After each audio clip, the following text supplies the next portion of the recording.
Salut à tous et bienvenue dans cette troisième vidéo de cette série où on réalise un chat en Node.js. La vidéo dernière, on avait mis en place un peu la structure de notre chat, mais sans vraiment mettre en place le chat. Et donc, c'est ce qu'on va faire aujourd'hui. On va à la fois mettre en place un système qui permettra de détecter quand un utilisateur se connecte ou se déconnecte, un système tout simplement d'envoi de messages, et un système pour voir quand un utilisateur est en train d'écrire et quand il a arrêté d'écrire.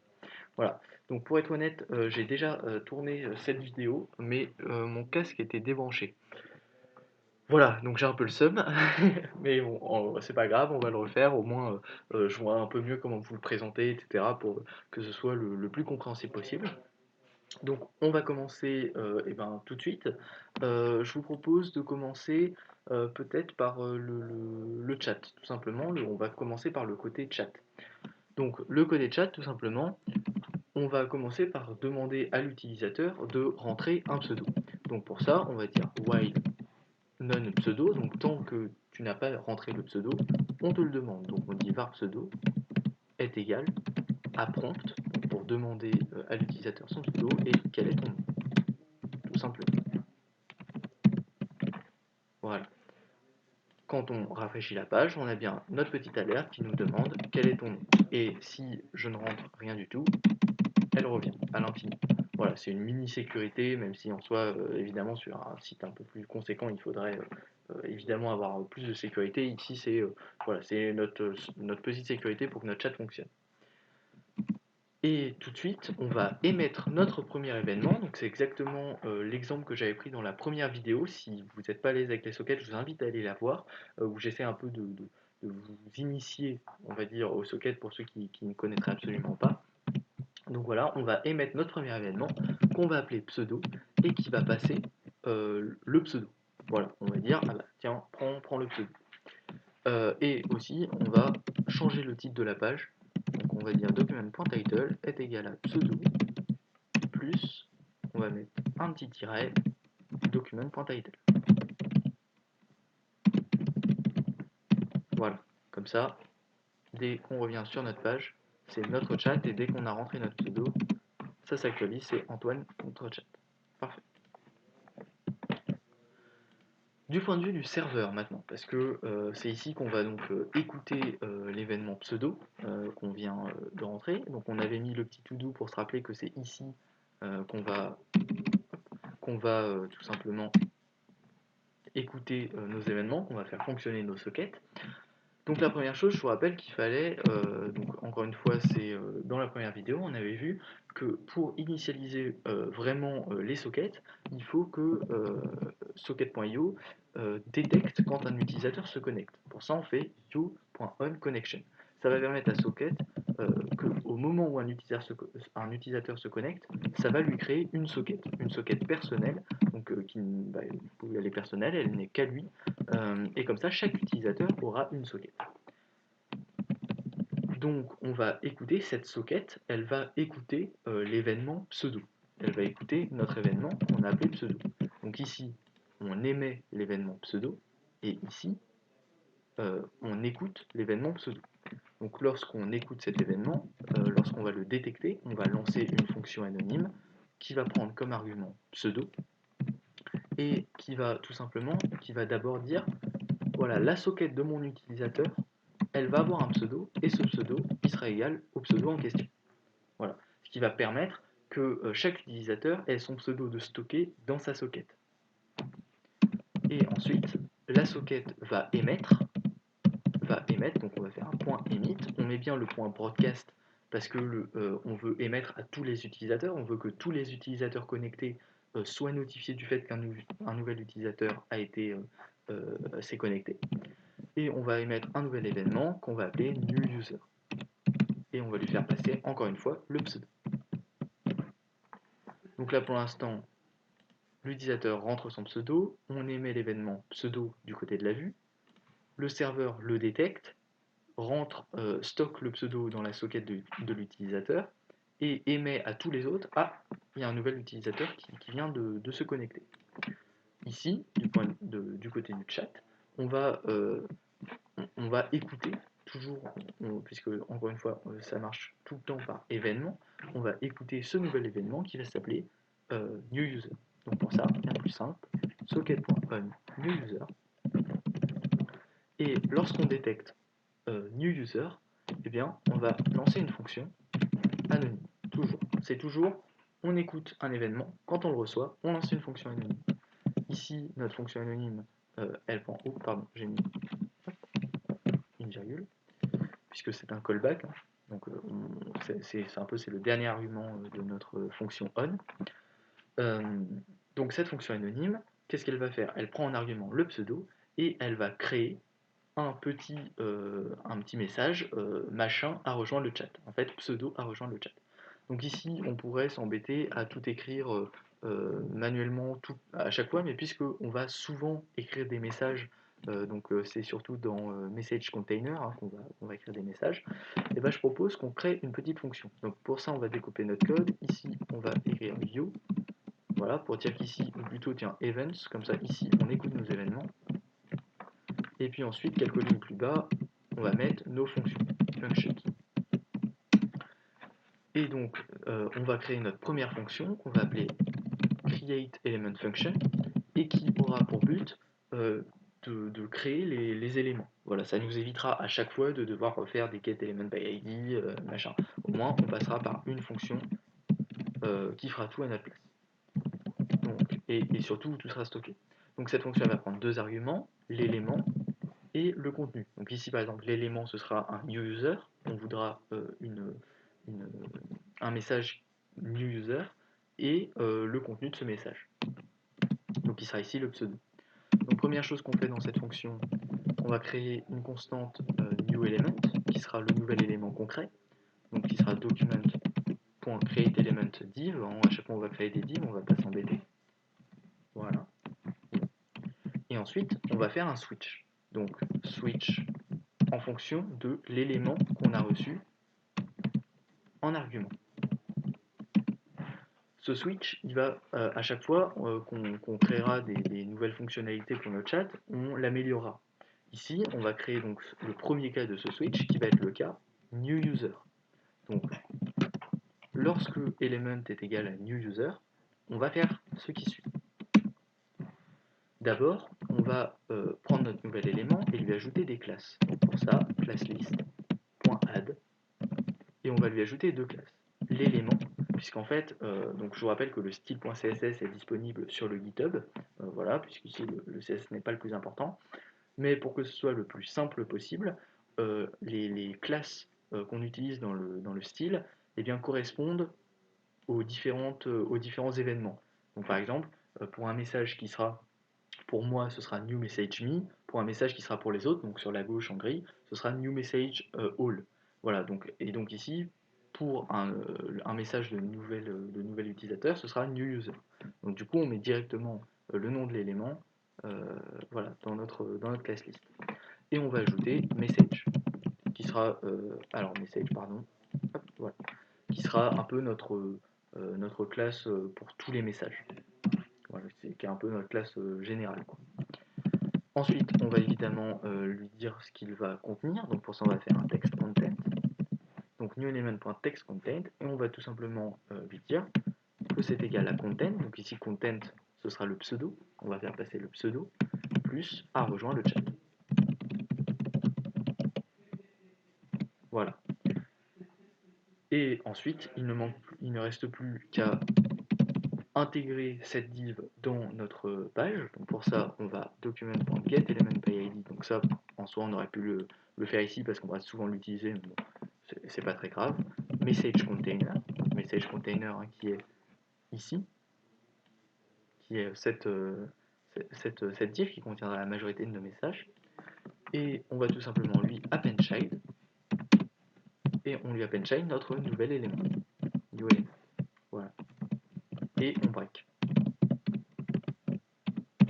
Voilà. Il ne nous reste plus donc à appeler cette fonction, createElementFunction. Pour ça, on va aller dans notre socket onNewUser, et donc quand un utilisateur va recevoir newUser, eh bien, il va appeler la fonction createElementFunction.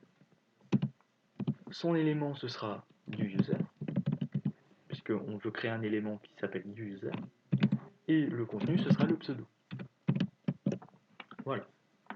Donc on peut aller vérifier si ça fonctionne. On va se créer une page. Et donc si on a, alors ici on va se connecter en tant qu'Antoine, voilà, on va se créer du coup une deuxième page, hop, parce que l'autre je l'ai pas rafraîchi. Et donc si Nicolas se connecte, on a bien Nicolas a rejoint le chat. Puisqu'en fait, Nicolas rentre son pseudo, il émet à son serveur, tiens, il y a quelque chose, son pseudo est stocké, et son pseudo envoie à tous les autres utilisateurs, donc en l'occurrence Antoine, l'événement new user. Et Antoine reçoit l'événement new user, et du coup, il réagit en conséquence, et met Nicolas rejoint le chat. Ce qui est intéressant, c'est que si on a, par exemple, Benjamin qui rejoint le chat, les deux utilisateurs seront notifiés. Donc maintenant qu'on a ça, on va pouvoir, déjà, je propose qu'on s'intéresse quand un utilisateur se déconnecte. Ça, c'est très simple. On va faire la même chose, sauf que ici, on va utiliser un événement qu'on n'a pas besoin d'émettre. C'est une petite particularité de Socket.io et une de ses forces, c'est qu'il y a des événements comme ça, ici on n'en utilisera que 2 dans ce projet, qu'il n'y a pas besoin d'émettre, qui sont des événements qu'il détecte tout seul. La connexion, c'en est un, puisqu'on ne l'a pas émis, il sait tout seul quand un utilisateur se connecte, et de la même façon, il est capable de détecter tout seul quand un utilisateur se déconnecte. Pour ça, on utilise l'événement disconnect, et il va le détecter tout seul. On fait une virgule, et ça va lancer une petite fonction anonyme. Donc là, on ne peut pas prendre le pseudo comme paramètre, puisque c'est un événement qui n'est pas là, qu'on n'a pas émis. Et on peut faire un socket.broadcast pour avertir tous les autres qu'un utilisateur s'est déconnecté. Donc cet événement, on va l'appeler quit_user.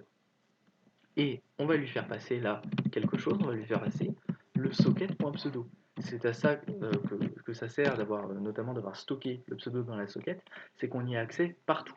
Ici, donc, le serveur sait que le pseudo de la socket est égal au pseudo de la personne, donc il peut l'envoyer à tout le monde. Et du point de vue du chat, eh ben, on va faire la même chose qu'on a fait juste avant, on va faire un socket on quit user.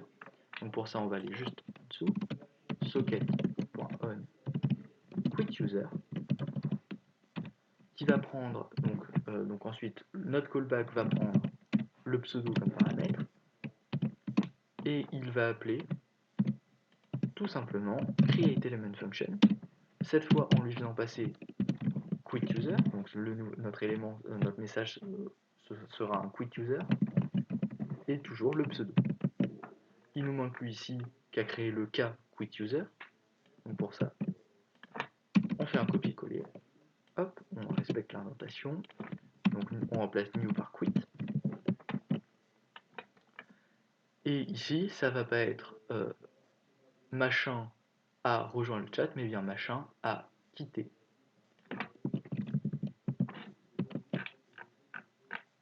le chat. Et voilà, tout simplement.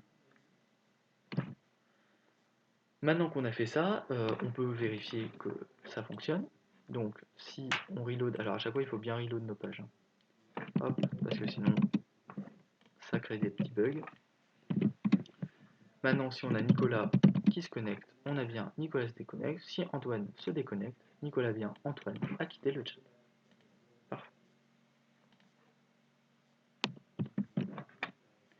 Maintenant, on va mettre en place nos messages. Voilà. Parce que c'est bien d'avoir, quand un utilisateur se connecte, se déconnecte. Maintenant, ce qui est intéressant, c'est quand un utilisateur se déconnecte, se déconnecte, envoie un message tout simplement. Et donc, on va créer cet événement-là. Pour ça, je vous propose qu'on mette tout en haut, déjà qu'on s'intéresse au moment où l'utilisateur va entrer un nouveau message. Donc, pour ça, on va cibler notre formulaire. Donc pour ça, on va faire un document.getElementById et donc notre chat form. C'est notre formulaire. Et on va lui ajouter un addEventListener qui va être l'addEventListener submit. Donc la fonction se lancera au moment où formulaire sera soumis. On prend l'événement en paramètre pour pouvoir faire un prevent default et donc annuler le rechargement de la page. Donc pour ça, tout simplement a prevent default. Ça évite que la page se recharge d'elle-même, comme c'est prévu de base par l'événement submit. Et on va stocker ce que l'utilisateur a rentré. Donc on va le mettre dans une constante text input, donc document.getElementById, et on va prendre notre input, message input. Voilà, message input, si on regarde, si on regarde, il est ici, voilà, c'est notre input de type, non, ici, de type texte. Voilà, message input. Donc, on prend, donc voilà, on prend et on va prendre sa value, donc ce que l'utilisateur a rentré. Et on le stocke. Alors non, pas notre value, mais bien seulement la value. Et ensuite, on va annuler cette value. On va la remettre à 0. Parce que quand on envoie un message, puisque la page ne se recharge pas, de base, eh bien, le message resterait. Alors que nous, on veut qu'il se remette à 0 une fois qu'on l'a envoyé. Donc pour ça, document.getElementById, message input, toujours. En soi, on pourrait mettre dans une variable, mais puisqu'on va utiliser que ces deux fois-là, ça ne sert pas à grand chose. Point value, et cette fois, on va la set à rien du tout. On va avant tout vérifier, avant de faire notre traitement, que textInput.length est supérieur à 0, parce que ça sert à rien, on ne va pas envoyer un message qui est vide à tous les utilisateurs, ça n'aurait pas d'intérêt. Si il est vide, on va return false, voilà, pour éviter une erreur, tout simplement. Et ici, on va faire deux choses.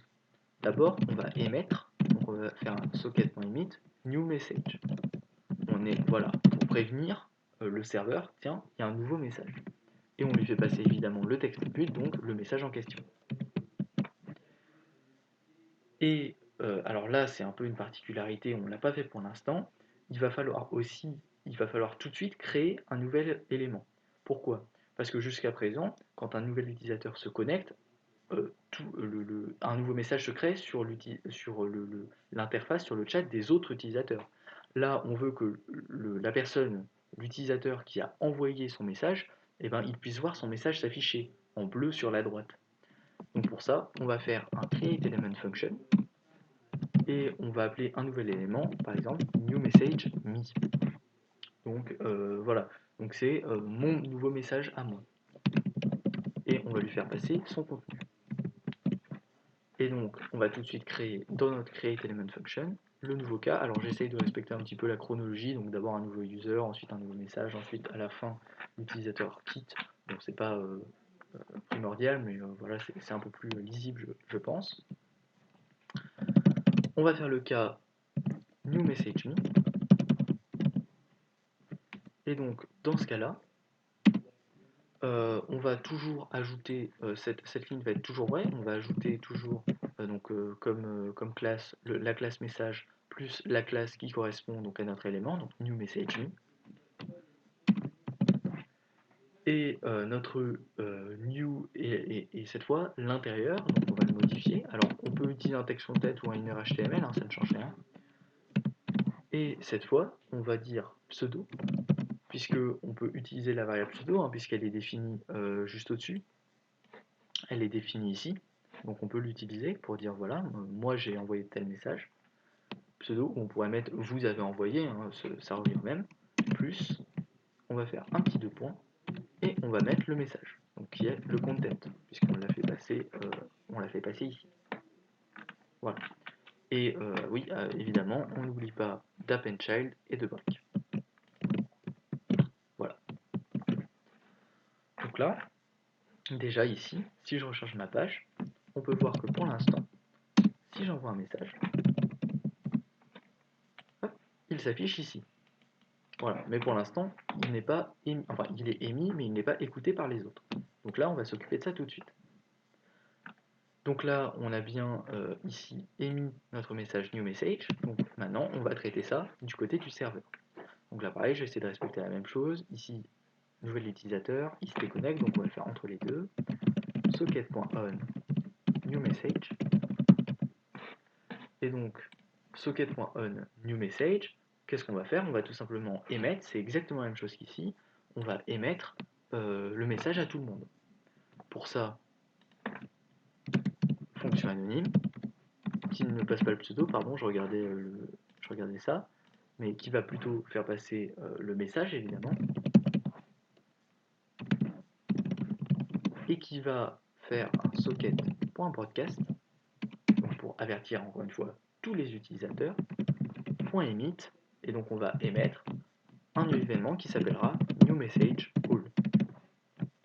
newMessageAll qui cette fois, alors petite particularité, on va lui faire passer un objet, puisqu'on peut faire passer ce qu'on veut, comme ici comme variable. Donc ici on peut tout à fait faire passer un objet. Donc notre objet il contiendra deux choses. D'un côté le message, donc le message qu'on fait passer ici à travers l'événement, et de l'autre il fera aussi passer le pseudo de l'utilisateur qui a envoyé ce message. Pour ça, il suffit d'aller prendre socket.pseudo. Encore une fois, l'utilité d'avoir stocké le pseudo de chaque utilisateur dans sa socket, c'est qu'on peut y accéder où on veut. Donc là, le serveur sait quel utilisateur a envoyé le message et il peut émettre à tous les autres utilisateurs voilà le pseudo de la personne qui l'a envoyé. Donc c'est ce qu'on fait ici. On retourne dans le chat et on va aller écouter l'événement newMessageAll. Donc pour ça, on revient ici. On va là où on écoute nos événements. On va faire un socket.on newMessageAll.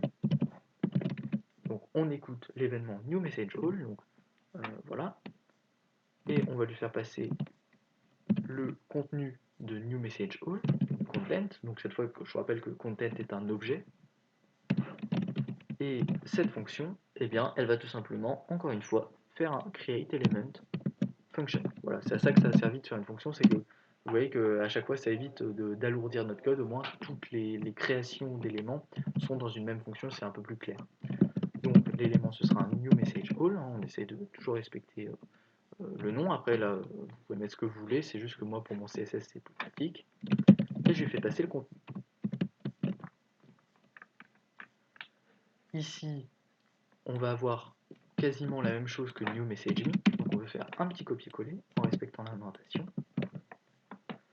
Donc ici l'élément sera bien newMessageAll, alors voilà, on fait attention à bien écrire newMessageAll, le message, et sauf qu'ici on ne peut pas écrire pseudo, parce qu'ici pseudo ce serait le pseudo de l'utilisateur, donc si on laissait comme ça, chaque utilisateur verrait, déjà là ça lèverait une erreur parce que content est un objet, donc du coup il dirait je ne peux pas le convertir en string, et ici chacun verrait que c'est lui qui a envoyé le message, alors que non, on veut que ce soit que chacun voit la personne qui a envoyé le message. Donc pour ça, puisque content est un objet, on va pouvoir aller chercher content.pseudo et content.message. Voilà, on a défini dans le serveur, on a défini content, donc ça c'est content, donc message et pseudo. Voilà. Donc ici, si on fait un récapitulatif rapide, l'utilisateur submit le form. Si le form n'est pas vide, eh bien le message était, on émet new message et on affiche tout de suite à l'utilisateur, tiens, j'ai envoyé ce message, donc en bleu à droite. On émet new message, le serveur reçoit new message et il émet à tous les autres utilisateurs new message all en faisant passer le message en question et le pseudo de l'utilisateur qui l'a envoyé.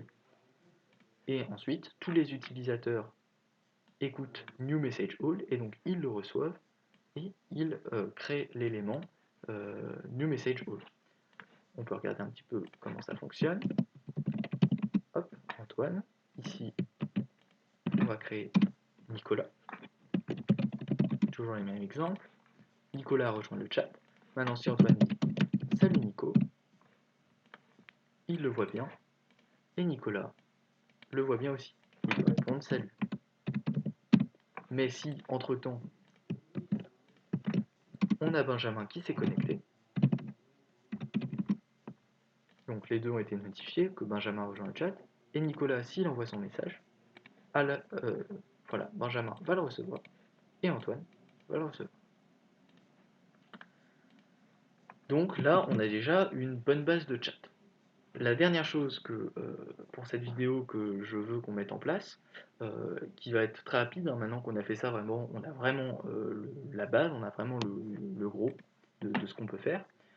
On va ajouter le fait que quand un utilisateur est en train d'écrire, les autres voient machin est en train d'écrire. Et au contraire, quand il arrête d'écrire, eh bien, on verra euh, qu'il a arrêté d'écrire. Donc tout simplement, le message disparaîtra. Pour ça, il faut qu'on aille dans notre index.js et qu'on ajoute euh, des événements JavaScript directement dans la balise. Alors en soi, on pourrait le faire avec des add event listener dans le chat.js, ce sera un petit peu plus propre.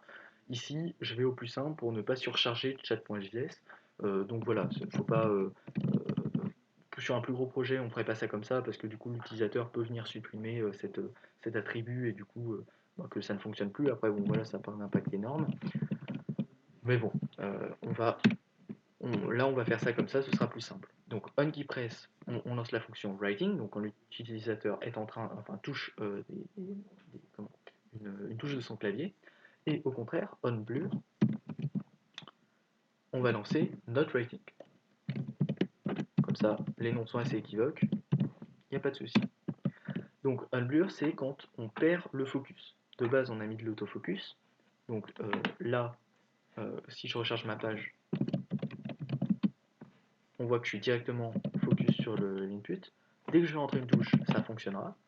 Et dès que je quitterai, donc là, dès que je quitterai le focus, le message s'enlèvera. Donc il ne nous reste plus qu'à déterminer ces fonctions writing et not writing dans chat.js. Chat.js, donc on va le mettre, je pense, dans les fonctions directement, on va pas s'embêter. On va les mettre ici au-dessus. Donc on va déterminer la fonction writing et la fonction not writing. Function writing. La fonction writing, qu'est-ce qu'elle va faire? Tout simplement, elle va émettre un événement. Donc quand on détecte cette fonction, on émet l'événement writing, tout simplement. Et on lui fait passer quand même le pseudo de l'utilisateur qui est en train d'écrire. De la même façon, on va faire juste un petit copier-coller pour not writing. Not writing. Lorsqu'on détecte not writing, on fait passer l'événement not writing. Mais par contre, on n'a pas besoin de passer le pseudo, parce que quand on va quand on va dire machin est en train d'écrire, ça sert d'avoir le pseudo pour savoir qui est machin. Mais quand on arrête d'écrire, tout simplement, on supprime le message. On s'en fiche de qui, peu importe la personne, on n'a pas besoin de l'afficher. Donc on va juste émettre sans rien passer. On va aller maintenant du côté du serveur et on va écouter writing et not writing. Donc pour ça, on fait un petit socket.on writing qui, je vous le rappelle, passe le pseudo de l'utilisateur qui est en train d'écrire. Et tout simplement, on va faire exactement comme la dernière fois, enfin comme toutes les autres fois, socket.broadcast pour avertir tous les utilisateurs, .emit, et ici, on va pas s'embêter, on va garder le nom writing. Et on fait passer évidemment le pseudo. Alors ici, j'utilise j'émets le même événement. Vous voyez que mon événement, l'événement que j'émets du serveur à la vue, donc writing, a le même nom que l'événement que j'émets de la vue au serveur. Ça ne pose pas de problème. Ça posera un problème si, par exemple, j'émettais deux événements de la vue vers le serveur qui ont le même nom. Parce que du coup, le serveur, il ne saurait plus lequel il doit écouter. Ou il écouterait les deux, ce serait assez spécial. Alors qu'ici, euh, on peut donner le même nom à un événement qui va de la vue vers le serveur et un événement qui va du serveur vers la vue, parce que les deux ne se croisent jamais. Voilà. Donc, euh, donc voilà, ça ne pose pas de problème. Et ici, puisque c'est un petit... Alors, c'est sûr que niveau lisibilité, c'est un peu moins simple, mais bon, ici, puisque c'est une petite feature, c'est pas énorme, on n'hésite pas à... Voilà, on fait ça pour simplifier. Donc, socket.on not writing, on fait la même chose, si j'arrive à écrire. Et va lancer une fonction voilà, qui cette fois ne prend pas de paramètres, étant donné qu'on ne lui a pas passé le pseudo cette fois, et qui par contre va aussi avertir tout le monde que l'utilisateur a arrêté d'écrire. Pour ça, on émet, pareil, le même nom, not ready.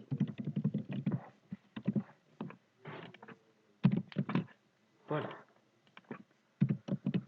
Toute dernière chose à faire, aller dans notre chat.js et écouter les événements writing et not writing. On les a émis ici.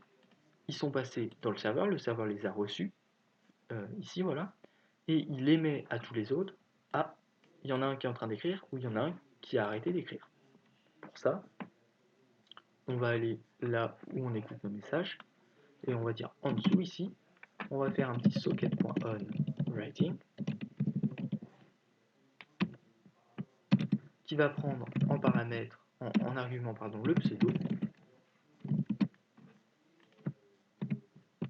et qui va, alors là on va pas passer par createElementFunction parce que c'est vraiment minime ce qu'on a à faire, qui va prendre document.getElementById